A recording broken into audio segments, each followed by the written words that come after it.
آئیے آج تاریخ کی ایک ایسی کہانی میں چلتے ہیں جو ہمیشہ یاد رکھی جائے گی۔ یہ کہانی ہے ایمان اور تکبر کی ٹکر کی۔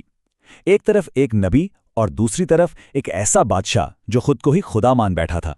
یہ کہانی ہے طاقت، ظلم اور حیرت انگیز معجزات کی داستان۔ اور اس کہانی کا کہہ لیں کہ ولن ہے فرعون۔ اس کے پاس اتنی طاقت تھی، اتنی زیادہ کہ وہ تکبر کی ایسی بلندیوں پر پہنچ گیا جہاں سے صرف تباہی کا راستہ ہی بچتا ہے۔ اور سچ پوچھیں تو یہی غرور، یہی تکبر اس پوری کہانی کا سب سے اہم نقطہ ہے۔ تو ہم اس پورے سفر کو 6 حصوں میں دیکھیں گے۔ کہانی شروع ہوگی فرعون کے غرور سے، پھر ہم دیکھیں گے معجزات اور جادو کا مقابلہ، عذابوں کا ایک سلسلہ، پھر سمندر سے وہ مشہور فرار، صحرا کے آزمائشیں، اور آخر میں حضرت موسیٰ کی وہ میراث جو آج بھی زندہ ہے۔ تو کہانی کا آغاز ہوتا ہے فرعون کی عظیم الشان سلطنت سے، ایک ایسی جگہ جہاں بنی اسرائیل پر ظلم کے پہاڑ توڑے جا رہے تھے، اور اسی گھٹن زدہ ماحول میں حضرت موسیٰ اور ان کے بھائی ہارون اللہ کا ایک واضح پیغام لے کر پہنچتے ہیں۔ ان کے مطالبات تھے تو بہت سیدھے سادے، لیکن اس وقت کے لیے بالکل انقلابی تھے۔ پہلا، ایک اللہ کی عبادت کرو، اور دوسرا، بنی اسرائیل کو اس غلامی سے آزاد کرو۔ اب سوچیں، یہ صرف فرعون کی بادشاہت کے لیے چیلنج نہیں تھا، یہ تو اس کے خدا ہونے کے دعوے پر سیدھا سیدھا حملہ تھا۔ یہاں سے کہانی میں پہلا بڑا ٹکراؤ شروع ہوتا ہے۔ فرعون نے کہا، کوئی نشانی دکھاؤ۔ جب حضرت موسیٰ نے معجزہ دکھایا تو اس نے فوراً اسے جادو قرار دے دیا، اور صرف یہی نہیں، اس نے ایک کھلے عام عوامی مقابلے کا اعلان کر دیا۔ اچھا، یہاں ایک بہت اہم فرق سمجھنا ضروری ہے۔ دیکھیں، جادوگروں نے جو کیا وہ ایک طرح کا آپ کہہ لیں کہ نظر کا دھوکہ تھا، ایک ایلوژن۔ ان کی رسیاں اور لاٹھیاں صرف سانپ لگ رہی تھیں، لیکن حضرت موسیٰ کی لاٹھی وہ اللہ کی قدرت سے حقیقت میں ایک سانپ بن گئی تھی۔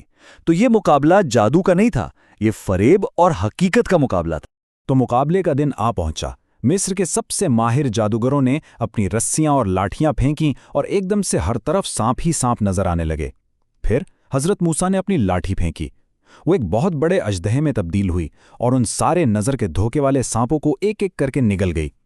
یہ ایک واضح ثبوت تھا کہ یہ جادو نہیں، یہ اللہ کی طاقت ہے۔ اور پھر جو ہوا اس کی کسی کو توقع نہیں تھی۔ وہ جادوگر جو جادو کے سب سے بڑے ماہر تھے، فرعون کے اپنے لوگ، وہ فوراً سمجھ گئے کہ یہ کوئی ہاتھ کی صفائی نہیں ہے، یہ تو کوئی بہت بڑی الہی طاقت ہے۔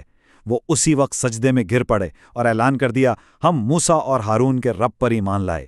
یہ سن کر فرعون کا غصے سے برا حال ہو گیا۔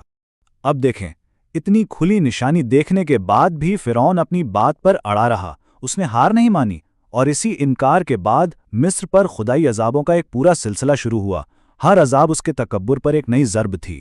ایک کے بعد ایک عذاب آنے لگے۔ پہلے دریائے نیل میں، جسے وہ پوجتے تھے، ایسا سیلاب آیا کہ ان کے گھر اور بت سب بہہ گئے۔ پھر ٹڈیوں کے لشکر نے آ کر ساری فصلیں چٹ کر دیں، مطلب پوری معیشت تباہ ہو گئی۔ اس کے بعد مینڈک، ہر طرف مینڈک ہی مینڈک، گھروں کے اندر، یہاں تک کہ لوگوں کے منہ تک میں، اور آخر میں وہی دریائے نیل ان کے لیے خون میں بدل گیا۔ ہر عذاب ان کی کسی نہ کسی عزیز چیز پر حملہ تھا، اور ہر بار ایک ہی چیز ہوتی۔ جیسے ہی کوئی عذاب آتا، فرعون گڑگڑاتا، مدد مانگتا، ایمان لانے کا وعدہ کرتا، اور جو ہی مصیبت ٹلتی وہ اپنے وعدے سے مکر جاتا۔ یہ ایک سائیکل بن گیا تھا، جس سے یہ صاف ظاہر تھا کہ اس کا غرور کسی بھی آفت سے کہیں زیادہ بڑا تھا۔ اب ہم کہانی کے کلائمیکس پر پہنچتے ہیں۔ یہ تھا ایمان اور طاقت کا آخری فیصلہ کن ٹکراؤ۔ اللہ کی طرف سے بنی اسرائیل کو حکم ملا کہ راتوں رات مصر سے نکل جاؤ، اور یہ بات طے تھی کہ فرعون اپنی پوری طاقت سے ان کا پیچھا کرے گا۔ ذرا اس منظر کا تصور کریں۔ بنی اسرائیل ایک ایسی جگہ پھنس گئے ہیں جہاں پیچھے فرعون کا لشکر ہے اور آگے ایک بہت بڑا سمندر۔ بھاگنے کا کوئی راستہ نہیں۔